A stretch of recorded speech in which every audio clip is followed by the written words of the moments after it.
Assalamualaikum warahmatullahi wabarakatuh. Selamat siang sahabat BMA dimanapun berada. Hari ini saya akan coba menjelaskan tentang tahap berikutnya di dalam perusahaan jasa, yaitu jurnal penutup. Oke, di sini saya akan coba jelaskan terlebih dahulu apa itu jurnal penutup. Jadi jurnal penutup ini adalah jurnal yang sengaja kita buat pada akhir periode akuntansi, di mana fungsinya untuk menutup akun-akun sementara atau biasanya disebut juga akun nominal. Jadi yang kita tutup di sini adalah akun-akun sementara atau akun nominal. Kenapa kita harus melakukan jurnal penutup? Alasannya juga karena agar transaksi pendapatan atau beban tidak tercampur dengan transaksi yang sama dari periode sebelumnya. Ya, jadi akun-akun nominal itu nantinya akan kita tutup dan disandingkan dengan akun ikhtisar laba rugi. Kemudian yang ditutup itu ya semua akun-akun nominal, yaitu pendapatan dan beban. Kemudian kalau ada prive silakan ditutup juga, dan kalau ada dividen juga silakan ditutup juga. Jadi itulah pengertian dari jurnal penutup. Oke, sekarang kita coba lihat bentuknya. Ini adalah bentuk dari jurnal penutup. Jadi jurnal penutup itu seperti ini, ya, bentuknya seperti ini. Di sini kita tetap buat nama perusahaan, laporan yang kita ingin laporkan, kemudian periodenya kapan. Nah, setelah itu di sini kita akan buat tabel seperti ini. Ini adalah tabel dari jurnal penutup. Di sini saya bagi per skat-skat ya. Kenapa? Karena ini memang berbeda-beda. Kalau yang di atas ini adalah jurnal penutup untuk akun beban. Jadi ketika ada akun beban itu kita masukkan di sini, tapi dia letakkan di sebelah kredit. Nah, balikannya. Biasanya kan beban itu kita letakkan di debit. Nah, kali ini di dalam jurnal penutup itu kita letakkan dia di sebelah kredit. Oke. Nah, untuk yang di bawah ini adalah contoh jurnal penutup akun pendapatan. Jadi kalau misalnya akun pendapatan itu biasanya secara normal itu berada di kredit, maka di sini kita akan buat dia di debit, kemudian di kreditnya ikhtisar laba rugi atau saldo laba juga boleh, terserah yang mana. Kemudian yang di bawah ini adalah menutup akun laba. Jadi di sini kalau dia laba kita akan buat modalnya di kredit, tapi kalau misalnya perusahaan itu rugi, maka kita akan buat modalnya di atas, ikhtisar laba ruginya di bawah. Oke, nah kemudian yang di bawah ini menutup akun prive. Nah, kalau ada prive ya, itu silakan dibuat prive-nya di kredit, modalnya di debit. Oke, inilah dia contoh bentuk dari jurnal penutup. Ini dia ya, di sini sesuaikan saja saldonya masing-masing di mana letaknya.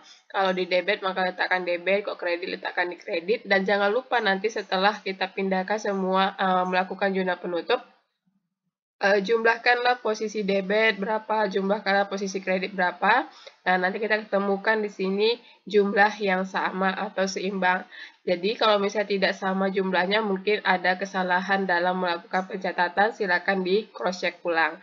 Oke, ini contoh bentuk jurnal penutup. Sekarang kita akan coba melakukan penyusunan jurnal penutup itu seperti apa. Oke?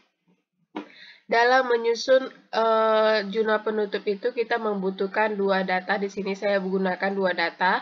Data yang pertama berasal dari laporan laba rugi, data kedua berasal dari laporan perubahan ekuitas. Nah, nanti ada beberapa akun-akun yang memang saya gunakan dari kedua data ini. Misalnya seperti ini contoh ya. Ini kita akan lakukan langsung contohnya bagaimana. Tadi kan dikatakan bahwasanya dalam jurnal penutup itu akun-akun yang akan kita tutup adalah akun-akun nominal. Maka akun-akun nominal yang ada seluruhnya di laporan laba rugi ini akan kita pindahkan ke dalam jurnal penutup. Oke, ya ini dia. Ini saya sudah siapkan, tinggal saya akan jelaskan bagaimana cara memindahkannya. Oke, nah di sini kita temukan ada beban. Saya akan menutup terlebih dahulu akun-akun beban. Ini akun-akun beban ini yang ada di laporan laba rugi ini akan saya tutup semuanya. ya. Jadi nanti dia nominalnya jadi kosong pada saat dilakukan buku besar setelah penutupan. Oke, jadi ini saya pindahkan semua, ada 1, 2, 3, 4, 5, ada 5 beban, kemudian saya pindahkan juga nominalnya. Kalau secara logika saldo normalnya itu beban ini berada di posisi di debit, maka karena saya ingin menutup, maka saya letakkan dia di kredit. Ini dia. Beban gaji, beban ikan, beban perlengkapan, beban sewa, beban penyusutan, peralatan kantor, semuanya diletakkan di posisi kredit. Kemudian nanti kita jumlahkan berapa jumlahnya, 1, 2, 3, 4, 5. Kemudian nanti jumlah ini kita letakkan di debit. Nah, akunnya adalah akun ikhtisar laba rugi. Oke? Jadi di sini akun ikhtisar laba rugi di debit, kemudian akun beban gaji, beban ikan, beban perlengkapan, beban sewa, beban penyusunan peralatan kantor itu kita letakkan di sebelah kredit. Nah, jadi kita balikan. Kalau tadi itu dia debit, maka sekarang kita letakkan dia di kredit. Jadi nanti hasilnya di buku besar penutupan itu akan menjadi 0. Oke? Kemudian sekarang saya mau memindahkan ini. Akun pendapatan. Akun pendapatan ini akan saya pindahkan ke jurnal penutup, ya, ada 2 dengan nominalnya seperti ini. Kemudian saya akan pindahkan kemari. Ini dia. Pendapatan itu kan posisinya biasa normalnya itu di kredit. Nah, sekarang saya pindahkan dia posisinya ke debit, biar apa? Biar nanti nominalnya akan menjadi kosong pada saat melakukan penutupan buku besar. Nah, temennya apa? Di sini saya bikin kreditnya ikhtisar laba rugi. Nah, jumlah yang ini berapa? Maka saya akan pindahkan kemari. Dijumlahkan dulu, baru saya pindahkan dia ke posisi kredit. Oke, kemudian saya ingin menutup akun laba rugi. Ya, menutup laba. Di sini kalau ternyata saya lihat perusahaan konsultan Ridwan ini mengalami laba. Nah, karena mengalami laba, maka saya buat jurnal penutupnya seperti ini. Nah, kreditnya itu modal Haji Ridwan, kemudian debitnya ikhtisar laba rugi, nominalnya 850.000. Seandainya Biro Konsultan Ridwan ini mengalami kerugian, maka saya akan pindahkan modalnya ke debit dan ikhtisar laba ruginya ke kredit. Nah, itu dia. Kalau dia mengalami kerugian, tapi karena ini mengalami suatu laba, maka saya letakkan modalnya di kredit. Oke, ini adalah menutup akun laba. Kemudian saya cek lagi. Ini semua yang ada di laporan laba rugi sudah saya pindahkan ke dalam jurnal penutup. Berarti untuk tahap ini sudah selesai sampai sini. Nah, sekarang kita lihat dulu, ada tidak ya prive-nya. Nah, ternyata di sini ada prive. Nah, prive ini nantinya akan kita pindahkan juga ke jurnal penutup ya. Karena ini biar supaya nanti buku besarnya menjadi 0 dan tidak muncul di berikutnya. Oke, ini dia. Di sini ada 200.000 ya, berarti saya buat di sini prive-nya di kredit. Tadinya kan prive itu berada posisinya di debit, maka saya akan letakkan dia di kredit. Kemudian nanti modalnya kan karena kita melakukan pengambilan prive, maka otomatis modal akan berkurang. Nah, saya letakkan modalnya itu di debit. Nah, akhirnya nanti ini posisinya di buku besar setelah penutupan akan menjadi 0 prive-nya. Oke, nah inilah semuanya cara kita dalam menyusun jurnal penutup.